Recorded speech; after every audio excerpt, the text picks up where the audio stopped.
The ship hummed quietly as it glided through the void, approaching a small blue-green planet that hung in the distance like a fragile jewel.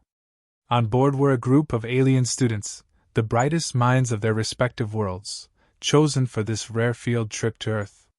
They hailed from planets that boasted towering technological advancements and environments so carefully controlled they hadn't experienced anything like Earth's untamed chaos. Conversations buzzed among them, some glancing at the planet's image on the ship's display with a mix of curiosity and disdain. Earth, a place known throughout the galaxy as a Deathworld. To them, it was an academic curiosity, not a place to be taken seriously. Most of them had read about Earth in textbooks, an anomaly, they thought. How had its inhabitants managed to survive the brutal conditions of such a world? Their fragile bodies weren't built for such unpredictability. One student, a slender being with pale skin and eyes that shimmered in the low light, leaned back in their seat and smirked. Honestly, how have they not wiped themselves out yet? The others laughed softly. It was a joke often made. A death world was a term reserved for planets deemed too dangerous for sustained life, places with vicious wildlife, toxic plants, and environments that shifted from boiling heat to freezing cold without warning. Earth checked all those boxes. To the students, Earth was primitive, an outlier in the civilized galaxy. That it had bred an intelligent species was an oddity, perhaps even an accident of evolution. They were going there now, but only as part of a course requirement. There was no real challenge here, at least not for minds as advanced as theirs. As the ship descended through Earth's atmosphere, a few of them began to feel a slight discomfort. The gravitational pull of the planet, much stronger than the light gravity of their home worlds, made them shift awkwardly in their seats. One student let out a breath, struggling to adjust to the difference in pressure. "We'll be fine," another said, though the confidence was beginning to falter. "It's just a field trip, after all." The ship touched down, setting itself in the middle of an untouched wilderness, a place far from any human civilization, chosen deliberately by their academy to ensure the students would experience Earth's raw, untamed side.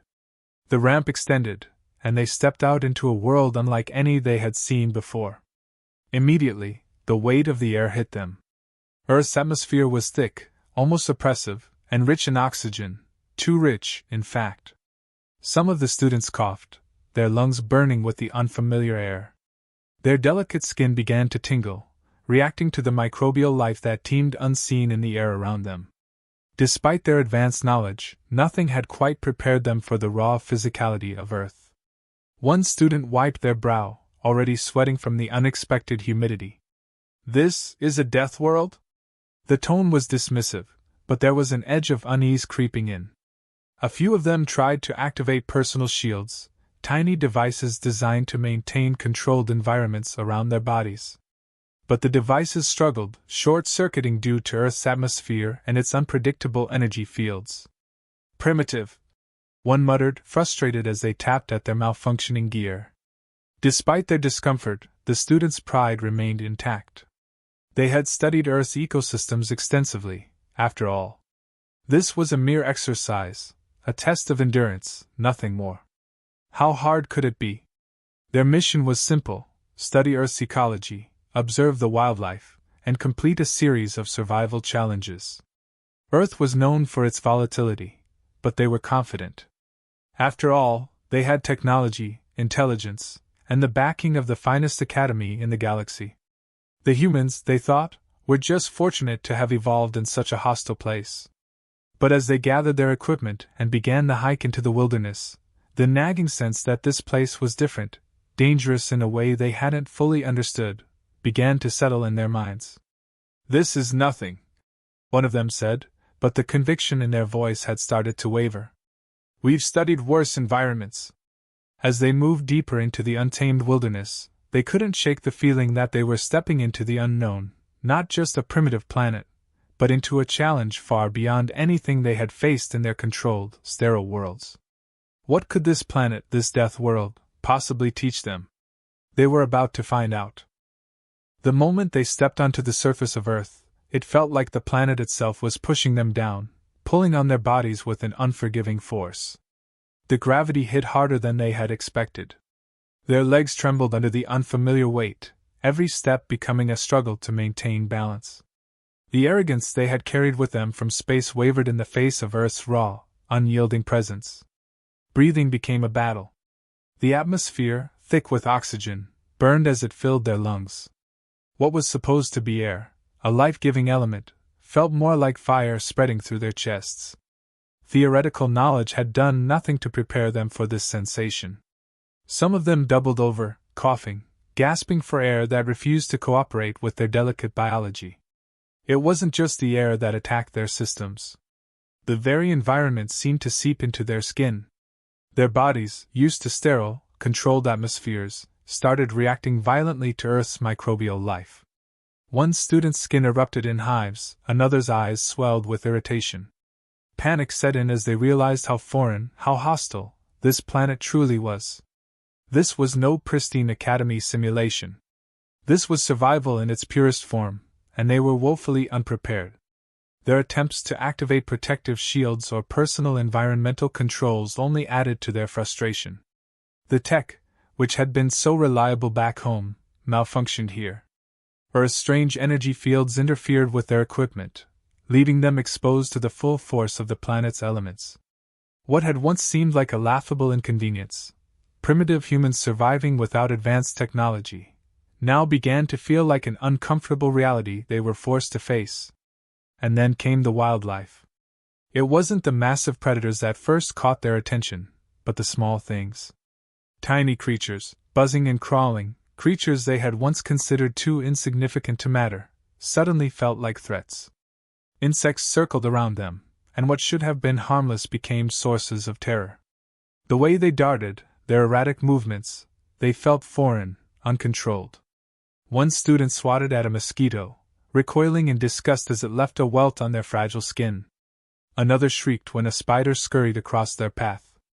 Each encounter was a stark reminder that Earth was a place where everything, no matter how small, fought to survive. As they moved through the wild terrain, the sky darkened. The shift was sudden, unnerving. One moment the sun burned bright, and the next, the clouds had rolled in, thick and heavy with moisture. Rain began to fall, sharp and cold, pelting their skin with a force they hadn't expected.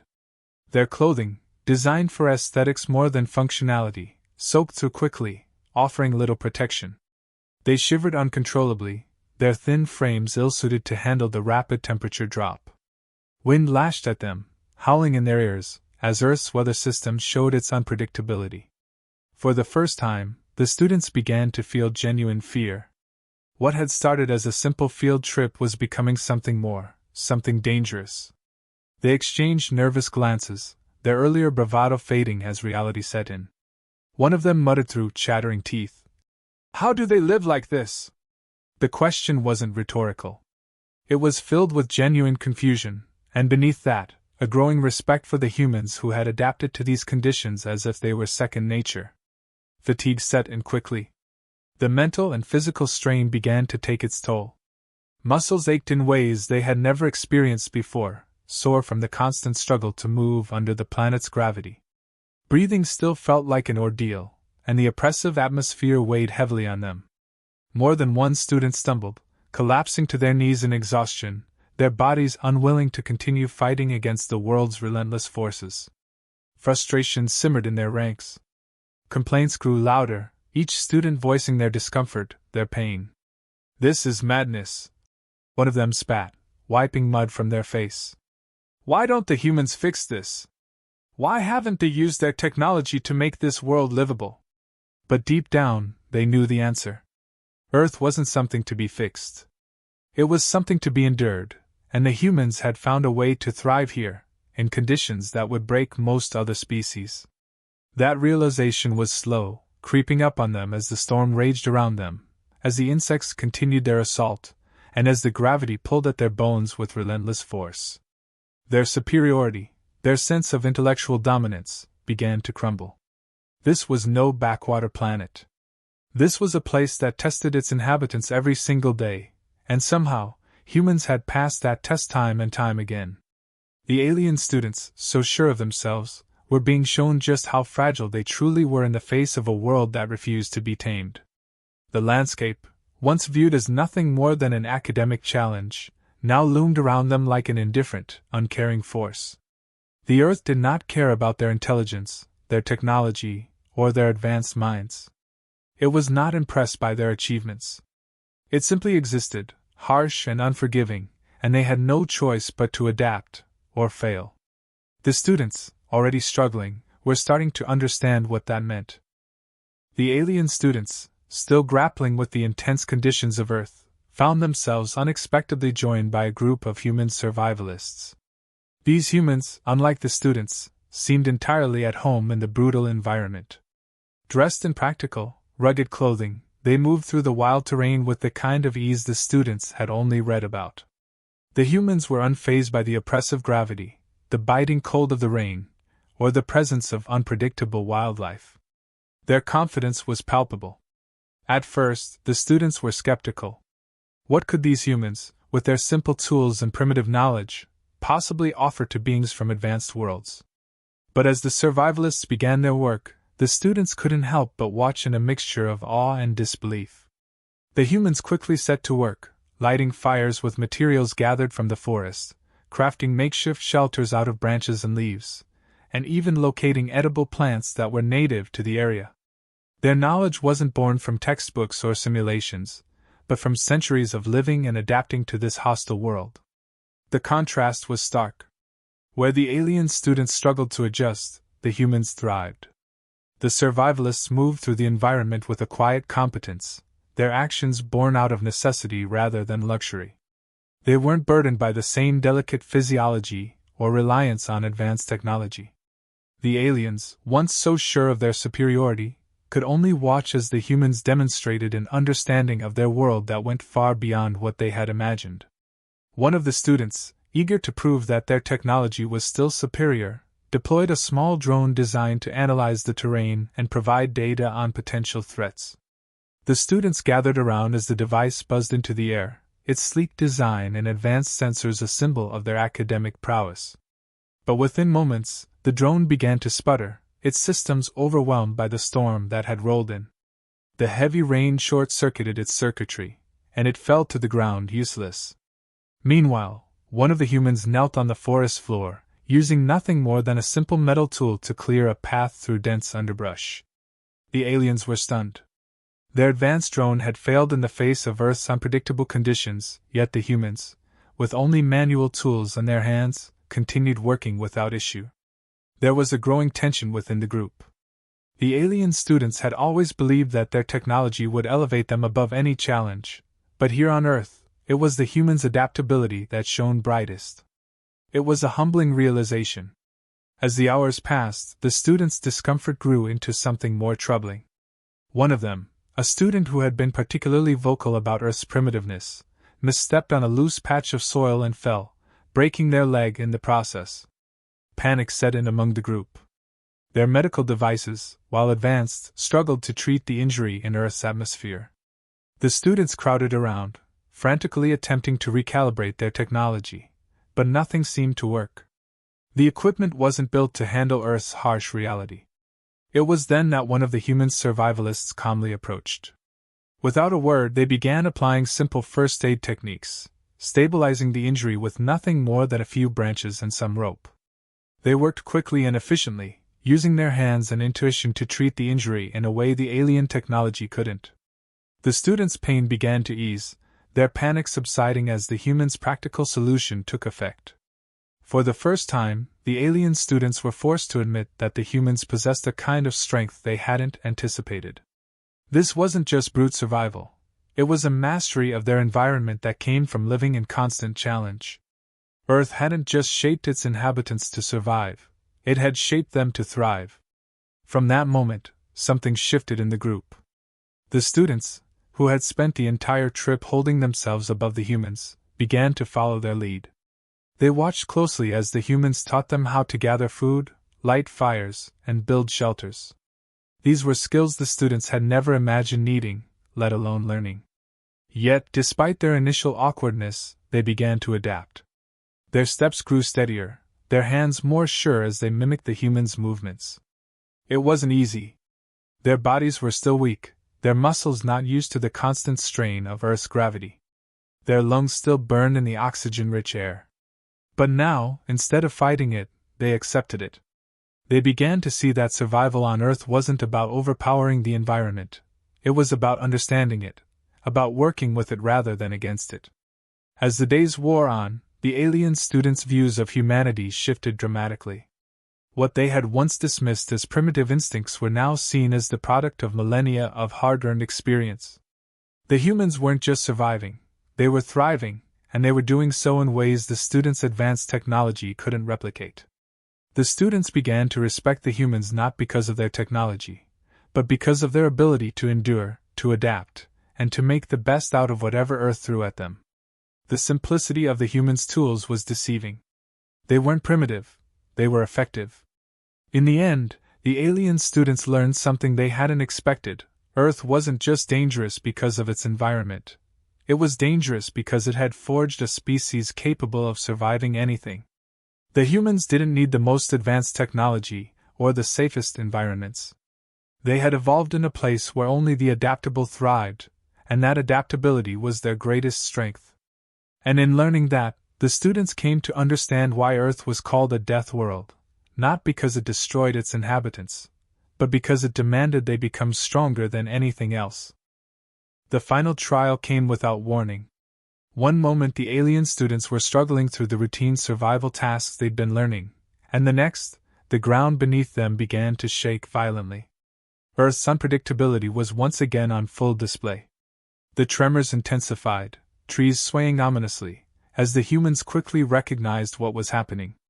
An earthquake, unlike anything the students had ever experienced, was unfolding around them, threatening to tear apart the landscape. Panic spread like wildfire among the students. Their delicate physiology, already strained by Earth's gravity and atmosphere, now faltered in the face of raw, tectonic power. The ground heaved under their feet, sending several of them stumbling. Their sophisticated equipment, designed for more stable environments, failed once again to provide any useful data. The students turned to each other in confusion, their instincts clouded by fear. But while the aliens froze, the humans sprang into action. The survivalists, having sensed the impending disaster, were already shouting orders. Their voices cut through the panic with clarity and authority. Without hesitation, they began guiding the students, directing them to safer ground. The humans moved with purpose, their movements fluid and assured, despite the chaos around them. In the midst of the students' rising terror, one survivalist grabbed a trembling student by the arm, pulling them to safety just as a tree came crashing down. The student, breathless and overwhelmed, could only watch in disbelief as the humans took control of the situation with practiced efficiency. The ground continued to rumble, but the humans weren't just reacting, they were leading. The humans navigated the earthquake's destruction, steering the group away from collapsing terrain and unstable structures. They improvised solutions with speed, using their surroundings to their advantage in ways that the aliens, for all their knowledge, hadn't even considered. As they sought refuge, the students began to realize something profound. The humans weren't merely enduring this world, they had become experts at navigating its most dangerous moments. As the disaster subsided, the alien students sat in stunned silence, catching their breath and processing what had just happened. The fear that had gripped them moments earlier was slowly giving way to something else: admiration. They had always thought of survival as something passive, something that happened to you. But here on Earth, survival was an active, calculated process. It was about adaptability, about understanding the world in ways that transcended theoretical knowledge. It was about instinct, innovation, and above all, resilience. The realization hit them hard. Earth hadn't just forced humans to survive, it had forced them to evolve into something more.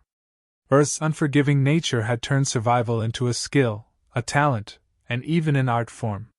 While other species lived in comfort, protected by their advanced technologies and controlled environments, humans had been shaped by their world's relentless challenges.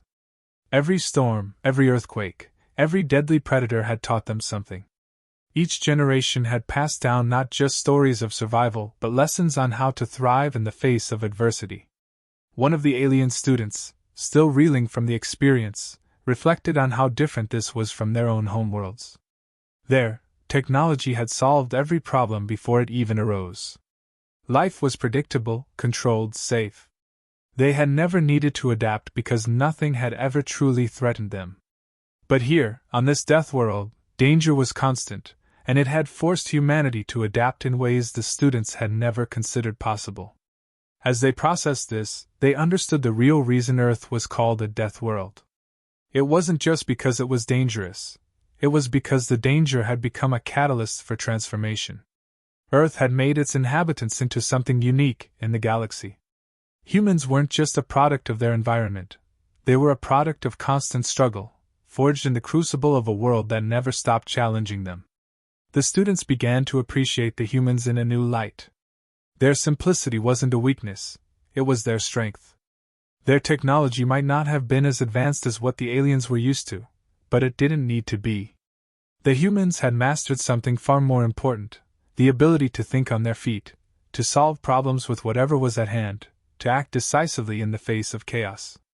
In a galaxy filled with species that relied on technology to protect them, humans had learned to protect themselves through sheer force of will and ingenuity.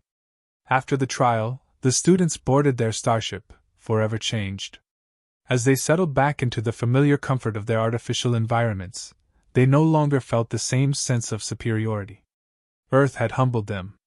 Their conversations shifted from disdainful remarks about humanity's primitiveness to respectful discussions about how remarkable humans truly were.